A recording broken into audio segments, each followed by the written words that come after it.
आज स्वामी सांगतात, तुला जे हवं आहे ते तुला मिळणारच आहे. तुझे प्रयत्न वाया जात नाहीत. तुझं मन दुखतंय म्हणून देव शांत बसलेले नाहीत. ते फक्त योग्य वेळ बनवत आहेत. तुझ्या आयुष्यातून अडथळे शांतपणे दूर होत आहेत. तुला दिसत नाहीये, पण परिस्थिती तुझ्या बाजूने फिरते आहे. ज्याला तू डिले समजतोस ते खरं तर प्रोटेक्शन आहे. तू विचार करतोस, मीच का स्ट्रगल करतोय, हे माझ्याच आयुष्यात का होतंय?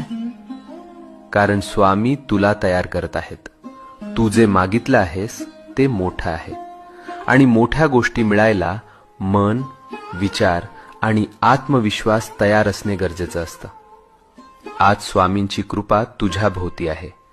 तुझ्या जीवनात एक शुभ घटना लिहिली गेली आहे आणि ती तुला भेटायला निघाली आहे. तुझ्या